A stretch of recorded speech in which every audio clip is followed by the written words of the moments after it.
So our backdrop for this conversation is a surge of autocratic movements making big grabs across the Americas.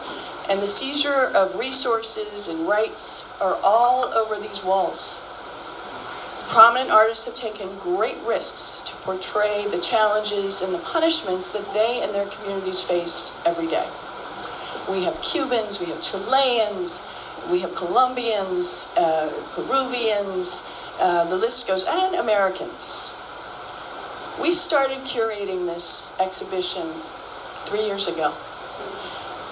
In our wildest imagination, we did not think that we would be prominently featuring American sculptor Mimi Herbert, who created these Arlington-style folded flags, American flags, but they have stars and stripes white with a black backdrop.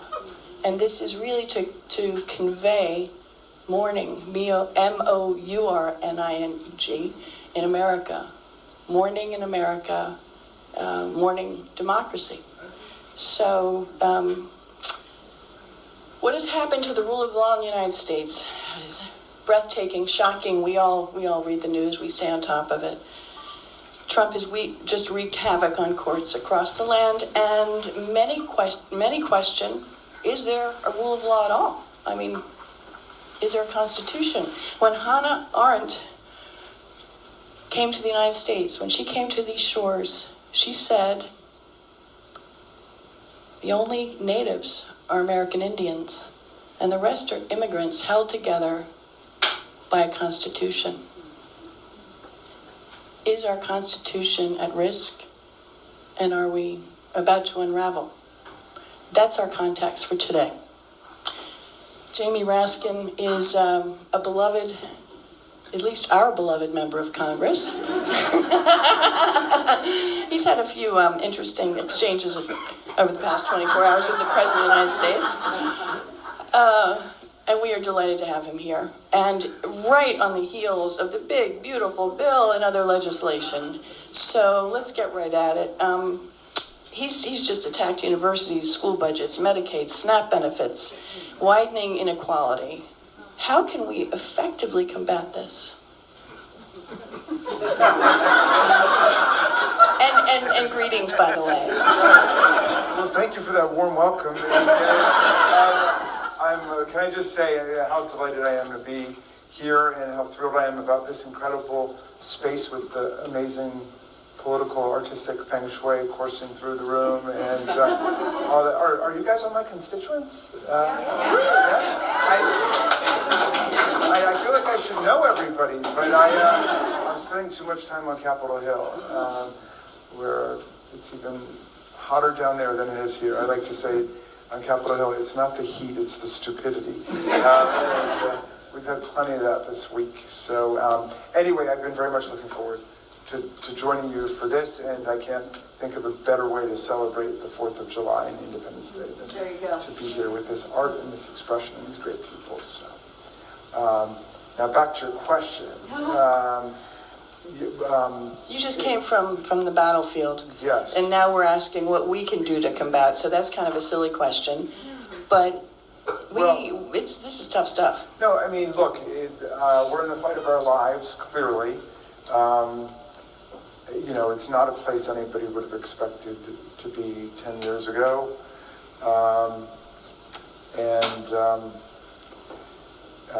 But so it is. And, I love the fact that you're putting it into a regional context with the other assaults on democracy that are taking place in, you name it, El Salvador or Brazil or Colombia. I mean, the Brazilian case I know pretty well because I've actually been in very close touch with the parliamentarians down there. Their Bolsonaro thing is very closely connected to and modeled on what happened with us on January 6th.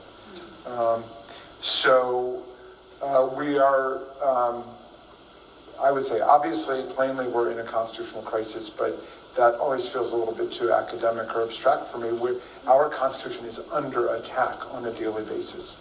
And the essential elements of constitutional democracy are under siege in different ways. And, we've just been through this fight over this, this big, beautiful bill, they call it, which will throw 17 million people off of their health care.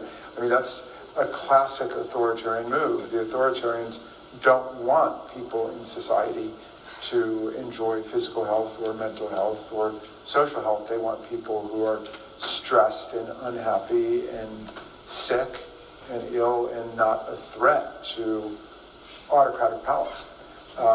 So today was a setback for us, but this is not the fight of 1 week or 1 month or 1 year or 1 decade. I mean, this is the fight of our lives that we're in to try to recover, restore, and revive democracy. And when I say that, I always quickly follow up by saying, when we say we're defending democracy, we're not defending a static collection of practices or rules, because democracy is a project, and it's an unfolding project, and it's always an unfinished draft. And Tocqueville remarked upon that when he wrote Democracy in America, that he said that democracy in this country, which was trying to model it and improvise it and innovate it, he said, is either shrinking and shriveling away, it's under attack, because there's such a gravitational pull back towards authoritarianism and autocracy, or it's moving forward, but it's never standing still, right? And so the best defense for democracy is a good offense for democracy, and there are so many things that we need to be working on. Take the case of statehood, for example, and I'm not talking about Canada and Greenland and Panama. I'm talking about Washington, The U.S. D.C. ambassador to Panama, who just returned home, Marie Carmen Aponte, is right here. Hello. Nice to see you, ambassadors. I think the president announced that he was going to snatch the canal while you were packing. Yeah. Mm-hmm. Yeah. Is that right? Mm-hmm. So, a man, a plan. But no, I was just saying, there are millions of American citizens who actually want statehood and need statehood, and it's good for everybody if we make Washington, D.C. and Puerto Rico states, and their representation. And we need a constitutional amendment guaranteeing the right to vote in America, because it's like quicksand with the voter suppression and the disenfranchisement techniques that we're always fighting. So we need to establish it in the Constitution, what wasn't there when the Constitution was first written, because it was just up to the state legislatures, and the right to vote attached to basically, property white men over the age of 21. And so the vast majority of the people were disenfranchised. And so we've only been able to open our way up towards a more perfect union through constitutional amendments, but they're anti-discrimination amendments, like the 15th Amendment, no discrimination based on race in voting. The 17th Amendment said the people get to elect U.S. senators instead of the legislatures appointing them. The 19th Amendment doubled the franchise with women. The 23rd Amendment said people in D.C. could vote for president. The 24th Amendment said no poll taxes, but you see, the 26th Amendment said we'll lower the voting age to 18, but we don't have like what the new South Africa Constitution has, which is a universal affirmative grant of the right to everybody to vote, which is why we got millions of former prisoners, felons, who still are disenfranchised. That struggle's been going on in Florida for decades, where the people actually voted by referendum to give former prisoners the right to vote, and the legislature said, yes, as soon as you pay us for the cost of your incarceration. So we'll give you a bill on the way out, and then you can vote after which there's a fight over whether it's a poll tax or not. That's still going on in court. But it's just like a seesaw battle, because we don't have that basic establishment of a presumption of the right to vote. So anyway, all of which is to say, healthcare would be another corresponding example. I mean, in most democratic societies, there's just a right to healthcare.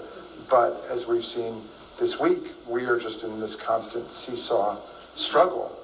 to see whether people can actually be included in Could that. there ever be a constitutional amendment to assure health care? Sure, there could be, and that exists in some constitutions. So it's not necessary, to set up like a single-payer universal health care system. Of course, but it could help. But what we've seen with lots of constitutional rights is even having it in the Constitution is not sufficient to make sure that it's going to happen. You got to fight for these rights, and I mean, the example of the Reconstruction Amendments is so instructive because, the 14th Amendment established equal protection. The 15th Amendment theoretically gave the formerly enslaved people the right to vote.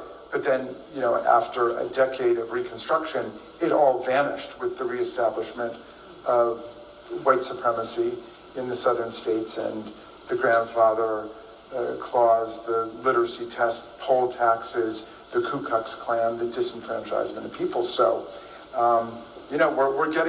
we're getting a tough lesson in that ourselves today, which is you have the constitutional rights that you can fight for and you can defend either in court, in the streets, in the states, and so on. Because if you've got a government in power that doesn't care about the Constitution, they're not going to be providing any of these rights for you. It's what you're going to be able to fight for and defend for the people. And the courts, is that a great risk now? Well, yeah, I mean, the courts have been an excellent and very viable, productive strategy for us so far. We have 196 preliminary injunctions and temporary restraining orders that we've got in federal district courts all across the land and in the appeals courts. And as the ranking Democrat on the Judiciary Committee, one of my jobs during this period has been to coordinate our involvement and amicus brief participation and intervention with all of these You cases. have a big staff for that, or? Yeah, I mean, not big enough, but we got that's a lot of work. Yeah, but it's been very successful up until you get to the Supreme Court.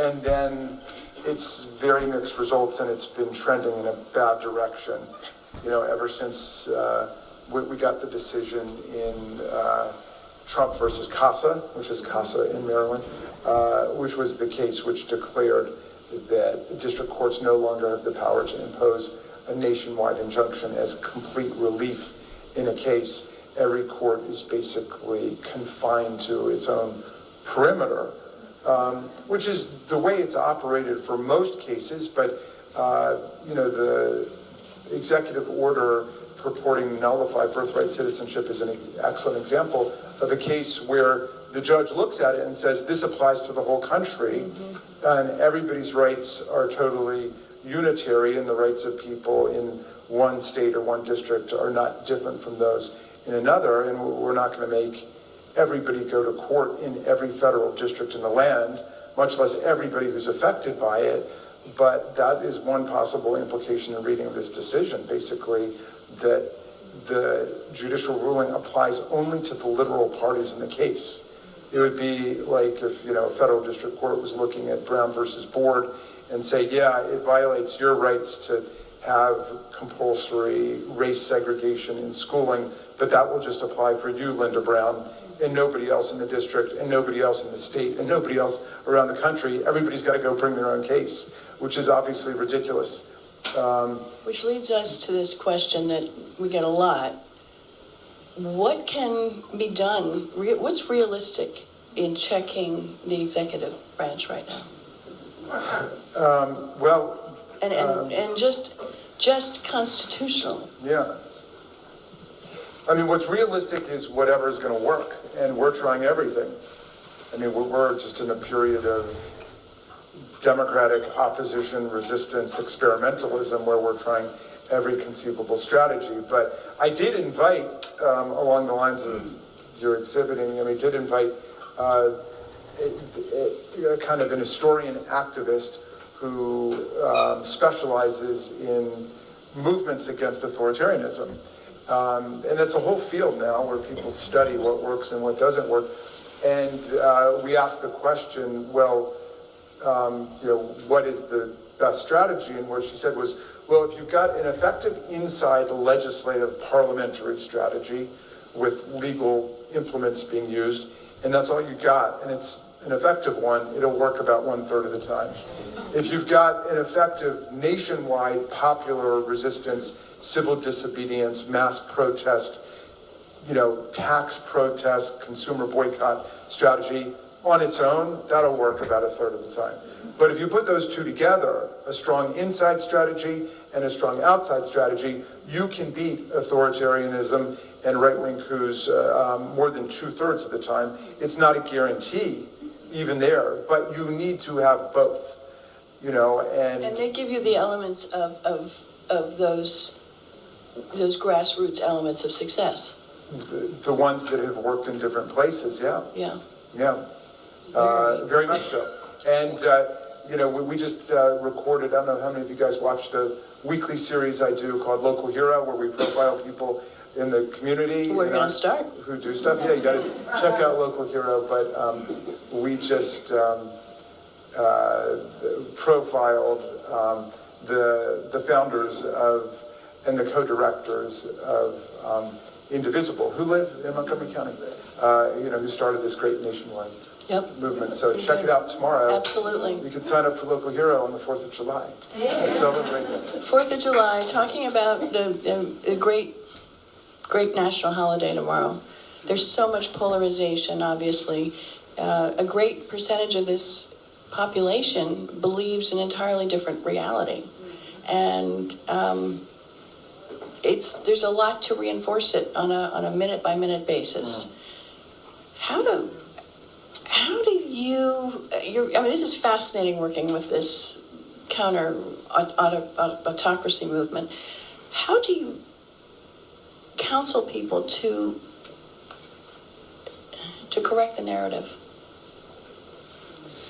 Well, that's a complicated thing. In our Democracy Summer project, I don't know if any of your kids have done Democracy Summer, but it's for high school and college kids. And Steve Holman is hosting you, I believe, this summer. Yes, he sends his best. But we basically, it started just with my campaign. It spread, to the other Maryland campaigns. Tell us about this program. But basically, I don't spend any money in my campaigns on polling or TV or radio or any of the kind of old school campaign things. For me, it's just a school for young people, because we got a responsibility to be recruiting and cultivating a new generation of leadership, and also uplifting young people, because it's such a difficult time for them, living through COVID-19 and gun violence and climate change, and it's a very... And mental health is at its worst in United States history, especially among youth.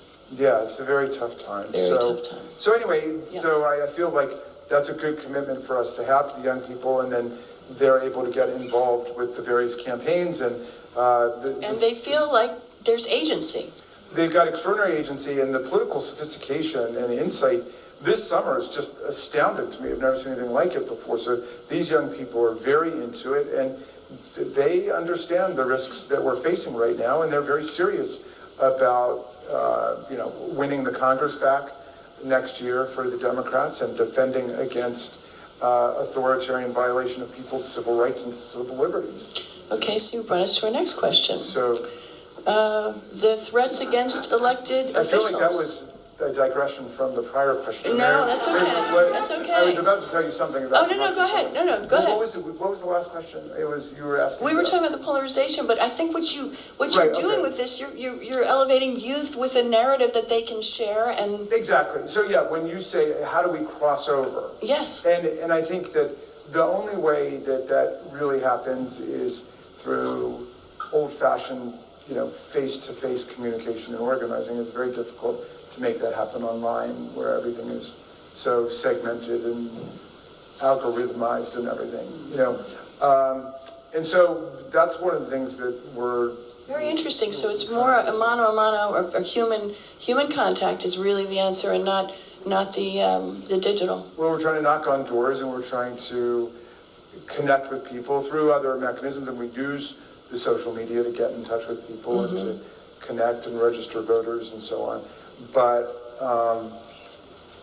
yeah, I think that one of the people that we have and come and speak, like Heather Cox Richardson actually just kicked it off this last week for us, and she's so wonderful. That's narrative. That's like and that's real narrative. Narrative and story, and it's about being involved in. Are you readers? Most of you readers? So, yeah. Very highly recommend Heather Cox Richardson. Yes. But another person that we have is a guy who is a doctor, a psychiatrist, who wrote a book called The Cult of Trump. But he talks about, how do you reach someone who is in a separate kind of cult of communications with a separate language and separate symbols and separate ideas, and because it's not a casual thing. And basically, his point is that you have to have a personal connection to people. So we're talking about people in your family or your friends or neighbors, and say, look, I remember you weren't always like this. You weren't always walled off to reality, and you weren't, and so you've got to show a lot of affection for them, and you've got to show a connection and say, I think that you've gone down, a rabbit hole kind of thing. But just while you're trying to be as warm and as affectionate as possible, because just confronting them drives them deeper into it and makes them more defensive. But you do have to be emphatic about what's fact and what's not, and say, well, let's see where you're getting that from, and let's try to, test this idea that January 6th didn't really happen, and that was, an internal government operation, or Antifa did it, or what have you. Yeah, the rabbit hole, the big rabbit hole. I mean, I used to have this argument with, Republicans on my committee where they'd be going down to meet the January 6th insurrectionists before they all got pardoned by Donald Trump.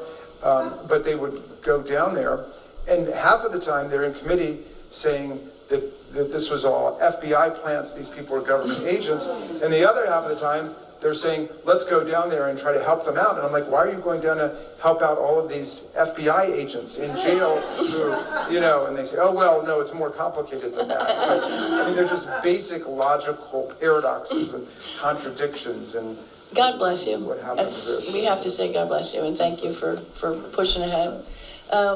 Threats against elected officials are obviously very serious, but they've taken on a new level, and it extends beyond the elected official and actually goes to the constituencies of the officials, and it's punitive, and it's very vicious. And you see, and especially the constituents who are their family members. If you look at what happened in Minnesota, right? horrible. But I'm talking beyond the actual nuclear family. I'm talking about punishing Raskin's constituents. Oh, very much so, yeah. And we see this all around the country now. And how do we? We've got midterms coming up, and there could be a shakeup. No, that's a very perceptive point. It's something that I've been noticing that's going on. This is not as big a deal in Montgomery as it's been in Prince George's, but after several years, there was a process for selecting a new site for the FBI, because the FBI's headquarters no longer worked, and so the GSA has a whole process for doing it, and it ended up that Greenbelt won the process, and then the Trump administration just announced they're actually going to keep it in D.C. And put it in the Reagan building, and it was fairly explicit that they're punishing Maryland for having the wrong politics. And we're seeing more and more of that. And I saw that actually immediately. The very first protest that I went to when this new nightmare began in 2025 was at USAID. I don't know if we have any D people here, but I went over there because it was the first target of the administration. They figured that this would be an easy target. Nobody cares about foreign aid. Nobody cares about, hunger and democracy and development in other countries. And so it's a huge part of our budget. Yeah, right. Less than, it's like 1/10 of 1% or something. But anyway, so I went over there, and that was actually where I said, a rally a day keeps the fascists away, you know. And so I tried to keep to that, going to at least one rally or march a day. But the interesting thing was, I began to hear that if there were Republicans who knew somebody or had somebody in an agency, they could somehow get in touch with Elon Musk and Doge, and then they would be saved, or they'd be reinstated to their job, right?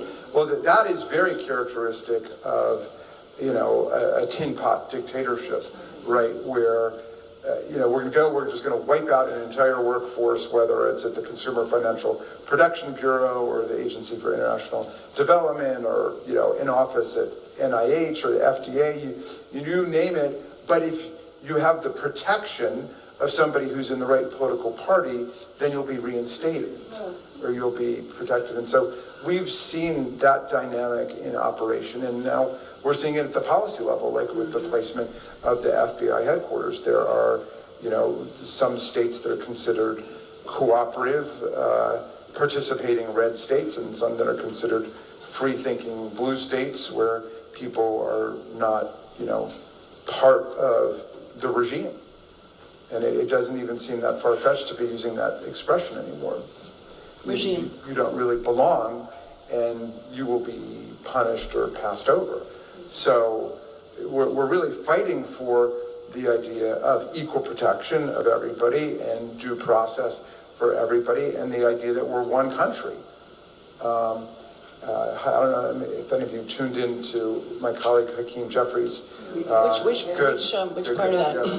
Yeah. But, you know, this is one of the points that he was making, like, stop engaging in punitive policy towards communities or states that you view as not being sufficiently MAGA. That is characteristic of a one-party state dictatorship, not of a pluralistic democracy that has grown up over more than 2 centuries. So we can't lose the muscle memory of what it means to have a democracy where people have freedom of expression and freedom of association and the right to belong to political parties that are not in power and so on. I'm going to open this up to questions, and I'm sure there are a million. Melanie Dorsey is a wonderful, wonderful lawyer. Congressman, what is your future? That sounds like a grim question.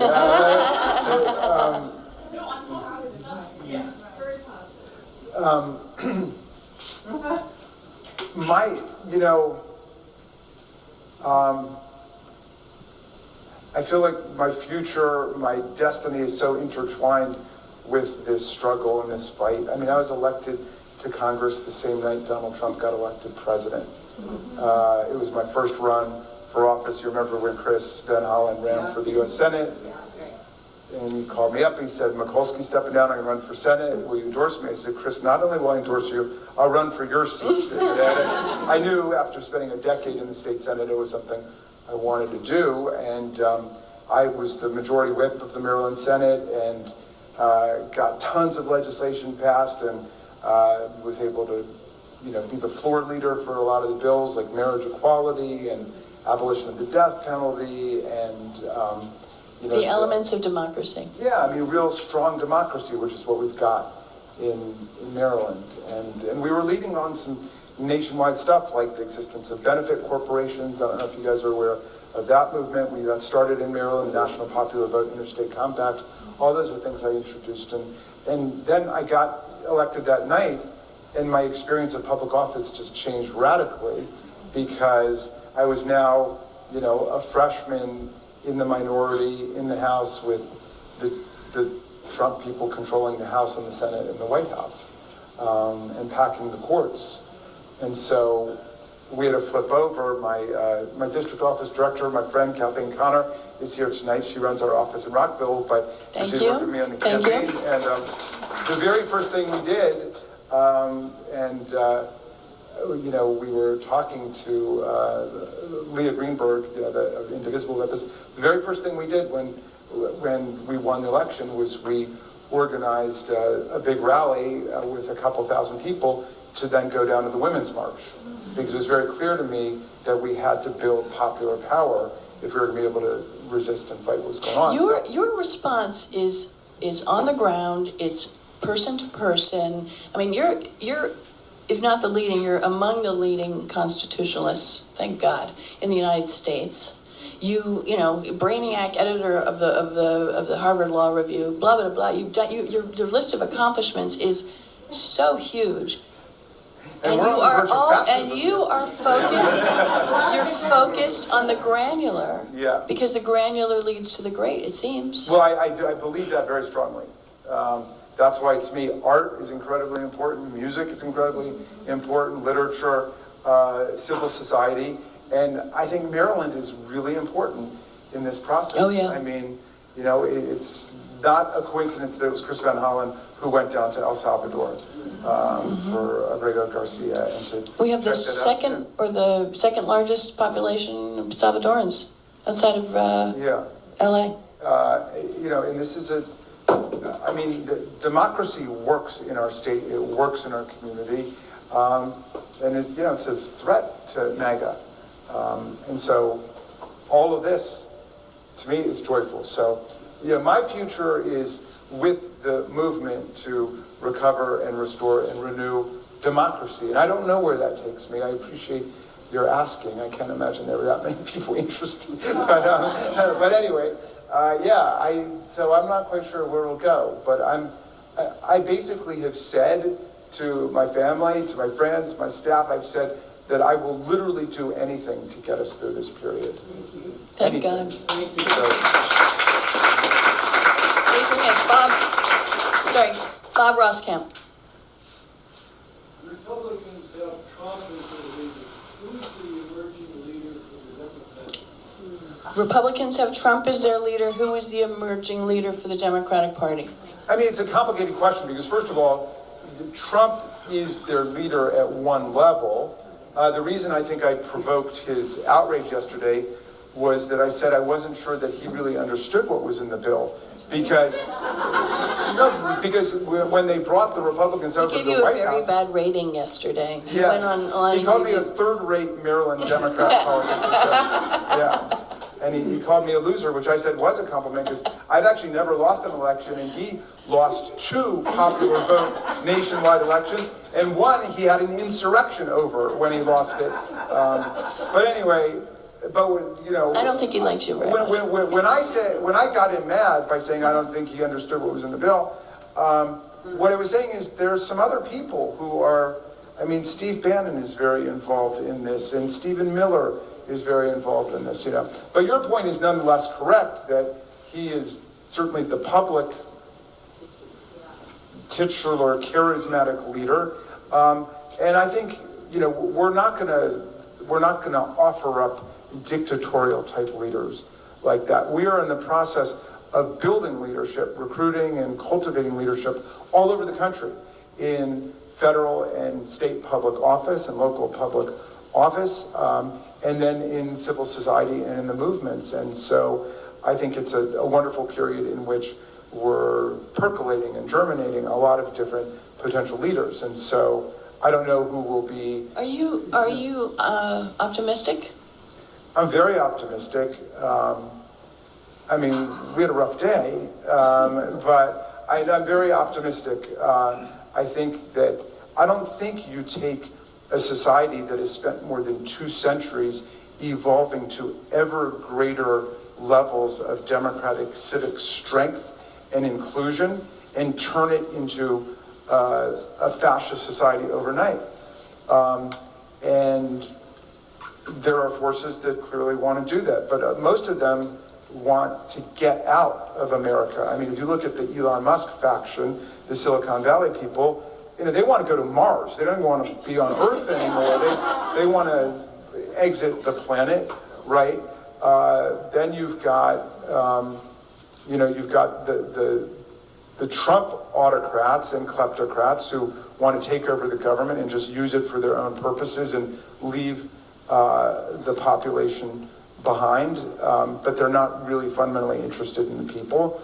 More politics. They're opportunists. Yeah. They'd go either way. They'd swing anyway, just to get the money.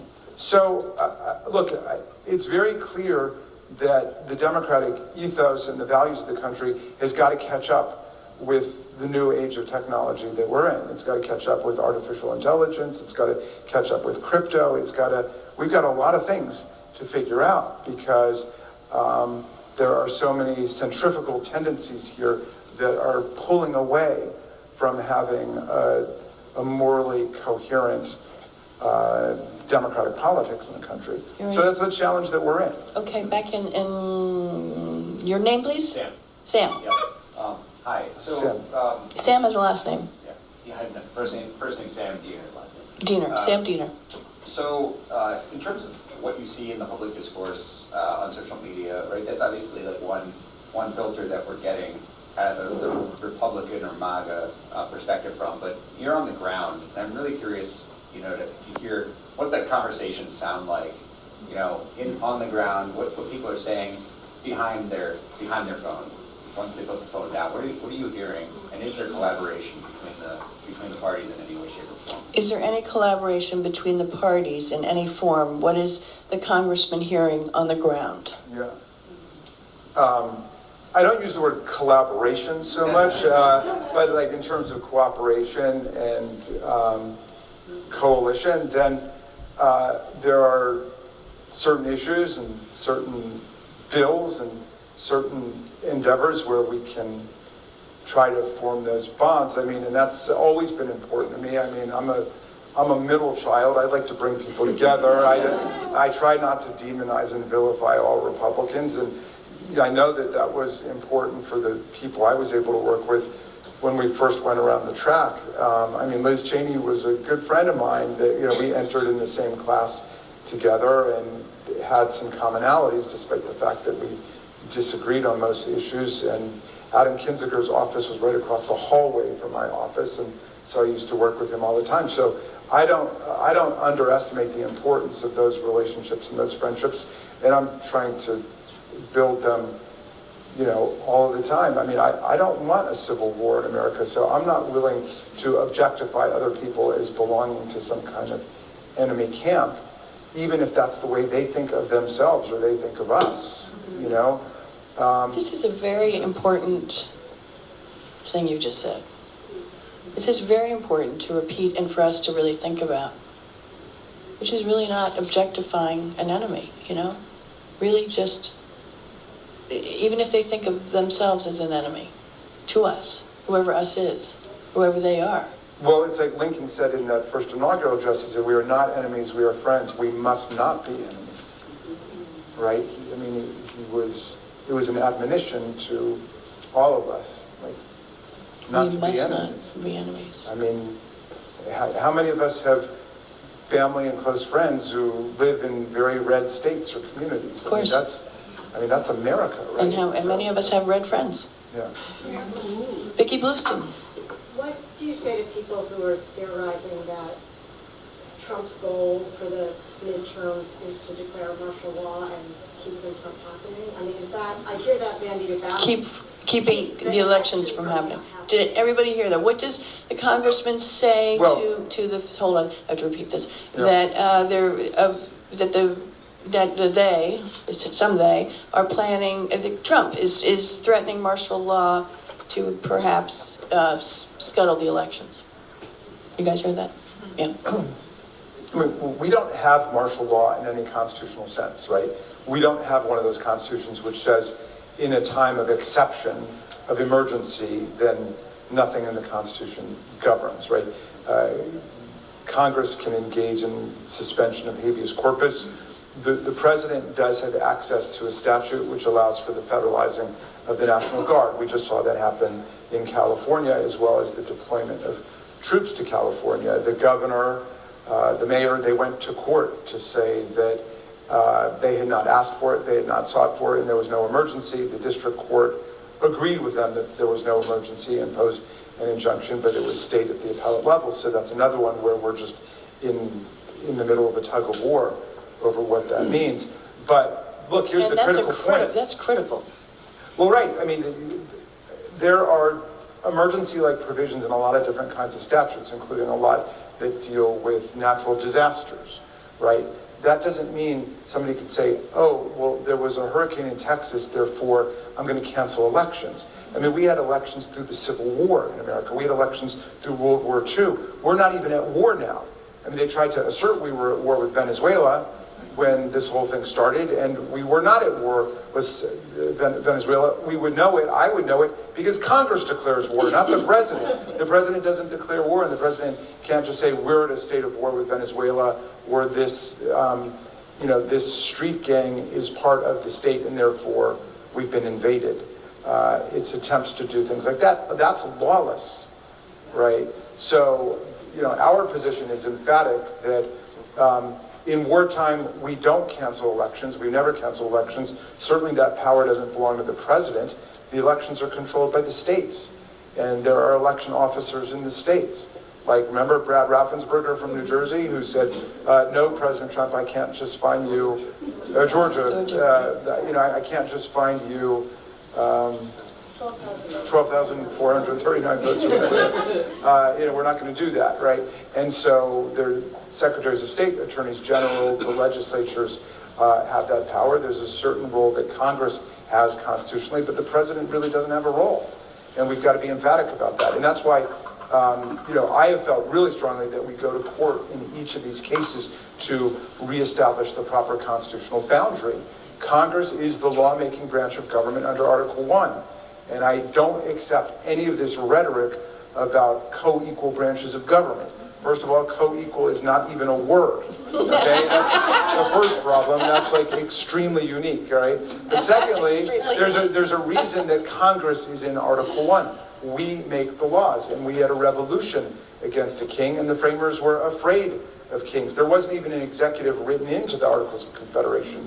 That was added for the Constitution, but what's the president's core job after being the commander-in-chief, not of the country, not of the government, but commander-in-chief of the Army and Navy and militias in times of actual service? The core job of the president is to take care that the laws are faithfully executed.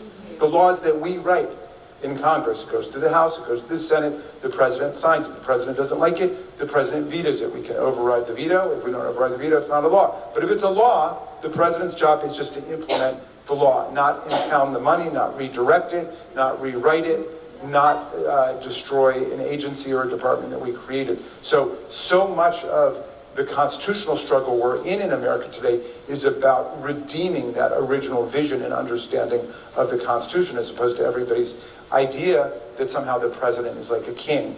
And that's why, to me, No King's Day was the greatest protest I've ever been involved in my life. So you think there's enough layers to keep Trump from really trying that? Vicky is following up. She's a journalist. We will activate every layer. We will activate it all, as we've been doing.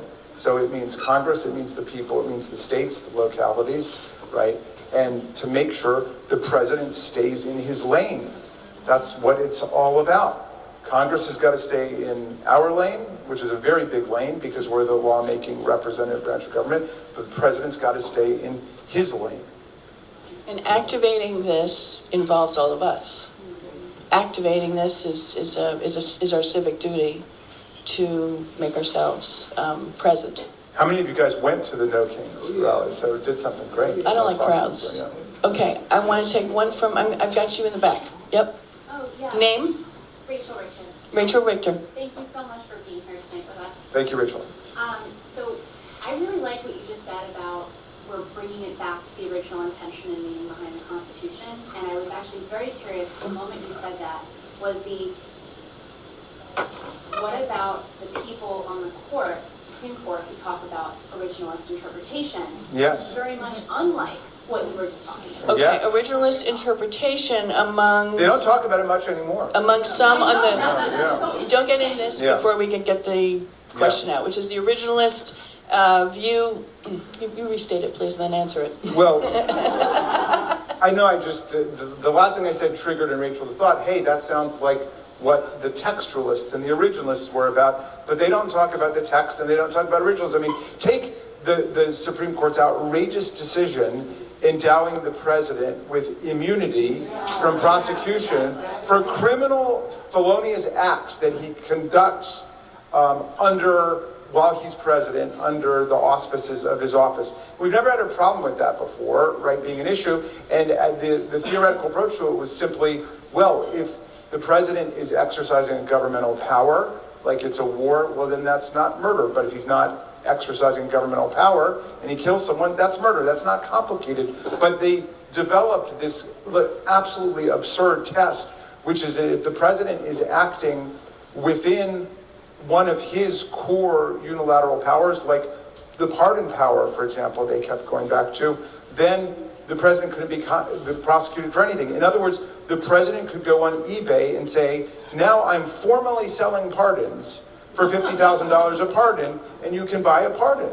And he couldn't be prosecuted for it because that's an exercise of one of his core powers, right? And then as you get further away from core powers, then it's a mysterious balancing test where Thomas and Alita will figure it out for us. I mean, they're just finger painting on the Constitution. There's no text in the Constitution that bears that analysis. There's nothing in the history of the Constitution that indicates it. In fact, everything in the text and the history contradicts it. For example, members of Congress do have an immunity, the so-called speech and debate clause, where we cannot be prosecuted for things that we're doing in the course of our proper duties, which is why this criminal prosecution threatening to send Congresswoman Monica MacGyver from New Jersey to prison for 17 years is so outrageous. She was conducting an oversight appointment that she had made with ICE, and now they're tying her up in this absurd prosecution. Well, anyway, we have a speech and debate clause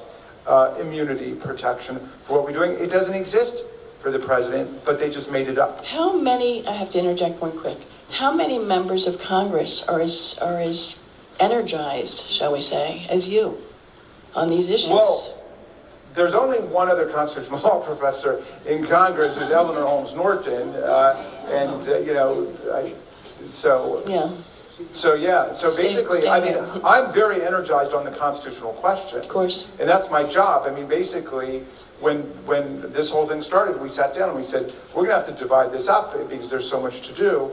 And, I'm the ranking Democrat on the House Judiciary Committee, so I am responsible for pulling all of the Judiciary Committee members together. We work on the amicus briefs. We work on intervention. We're working on some cases of our own. You see that a number of members of Congress have tried to go to ICE facilities like Monica MacGyver and have been turned away. Well, we've got a federal statute which says we've got the right to be admitted as members of Congress to an ICE facility whenever we want, just by showing up. Now they're saying, no, you've got to give us 7 days notice before. So rearrange the furniture. we think that's legally problematic, and Yes. we're not going to let that rest. So we are in an active fighting mode there. Okay, take one more question here. Hi, I'm Kamal. I'm actually currently at Kamal, your last name? Zaidu. Mm-hmm. I'm currently a Henry Wallace Fellow at the Institute for Policy Studies. Oh, well, cool. So, thinking about the idea of, fascism in the United States is also making me think of the role the Democratic Party is going to play in the future, and how we can redefine it to be an effective vehicle for change. And these days when I see candidates like say Zoran Mamdani having success on platforms that other parts of the Democratic Party might have said a couple months ago that you're never going to win an election if you're running on say like living wage or affordable housing, makes me think that there's almost like in some ways a corporate disdain in the party that's preventing us from sometimes making the demands that are actually popular with voters. So I'm curious to hear your thoughts on the future of the Democratic Party, or how it needs to be defined in order to be a vehicle for change. Well, Did everybody hear that? Yeah. Yes. Big, bold voice there. Good. You guys heard it too? Yeah.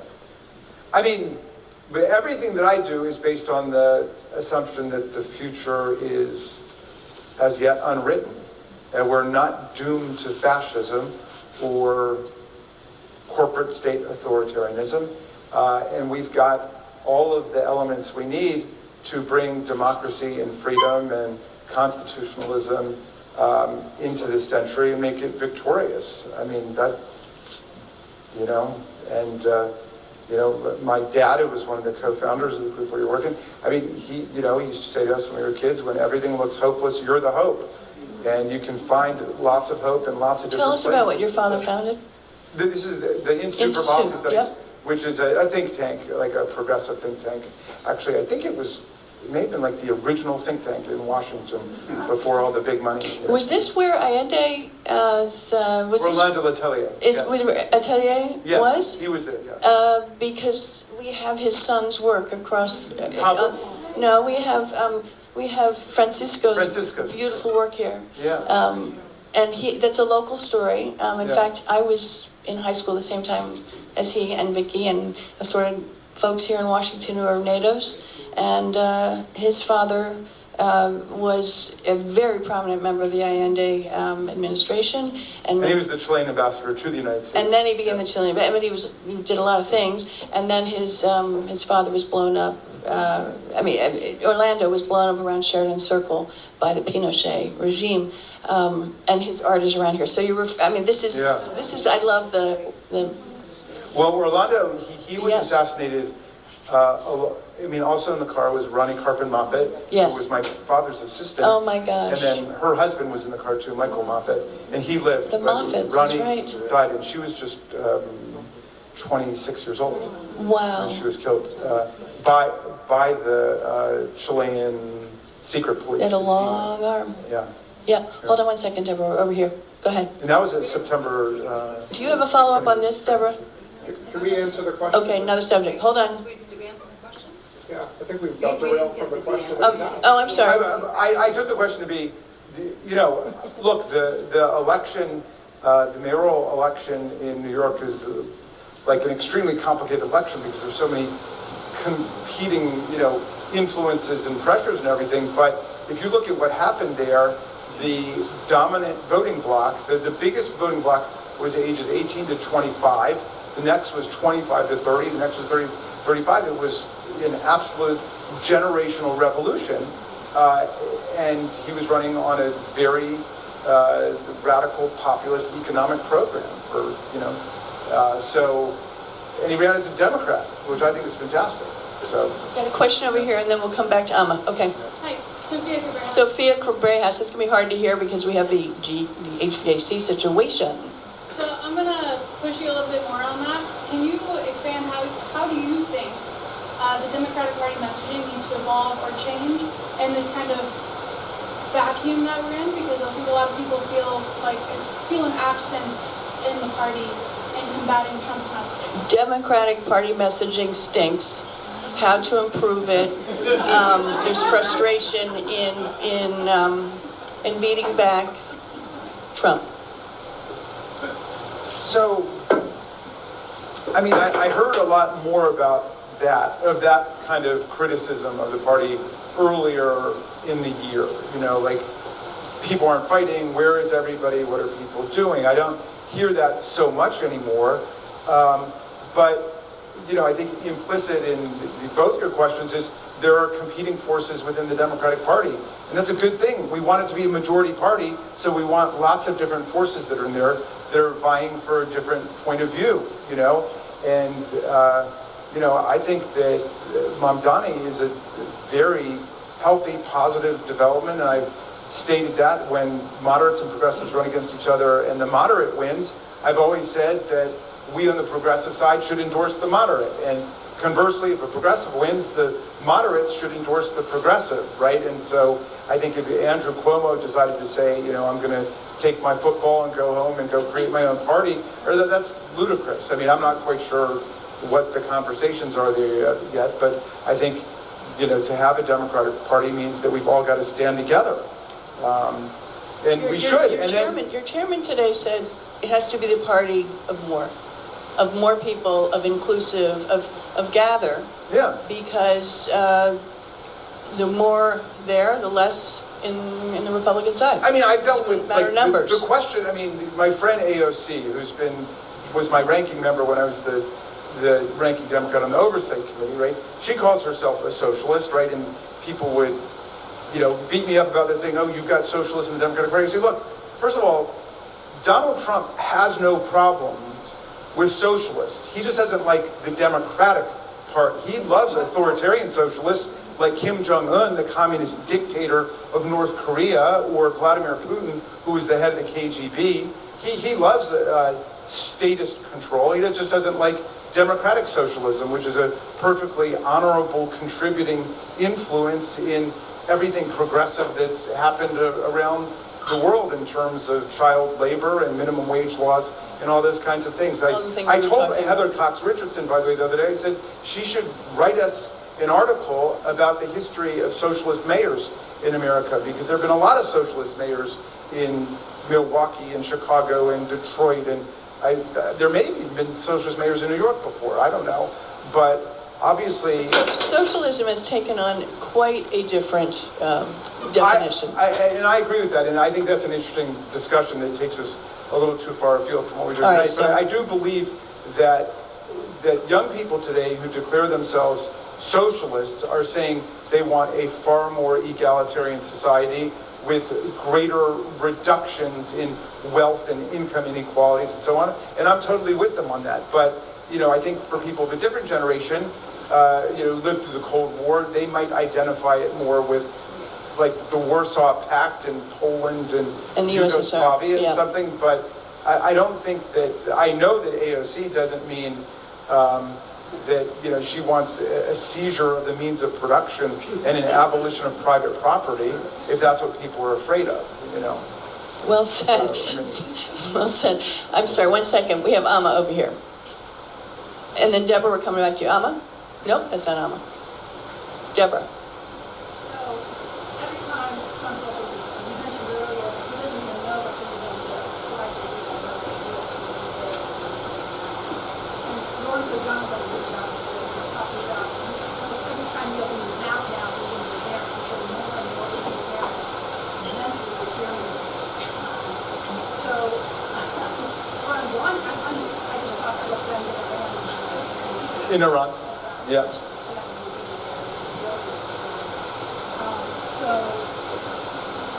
they're still reeling from what he did. So I'm concerned. Why don't we get guardrails and get more guardrails? Question. General Mary the first time. We don't have people like that at the Department of Defense anymore. We don't have a Congress who's going to reject something. Right. So what do we do? Well, we've got a You very... restate that question, please. Because I couldn't get that one. Go ahead. Yeah, I mean, the question is just that there appears to be some instability in Donald Trump's mind and his decision-making, and that's undoubtedly not new, right? But we've got a very unstable, combustible configuration of influences here, because there are definitely very strong authoritarian elements within the administration. J.D. Vance is a very sinister figure, I think.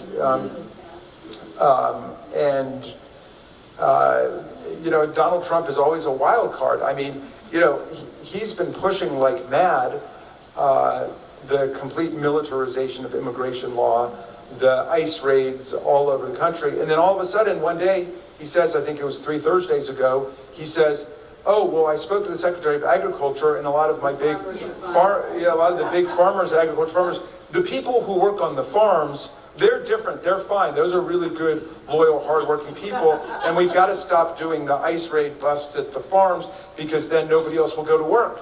Oh, and it's the same thing with the restaurants too. He said the same, like, well, wait, what about construction? And what about, that's the whole, he gave the whole game away with that, right? I mean, and we're talking about, I have to interject here, because we have these huge ideas, words, fears, ICE, detention, centers, horrible, degrading treatment.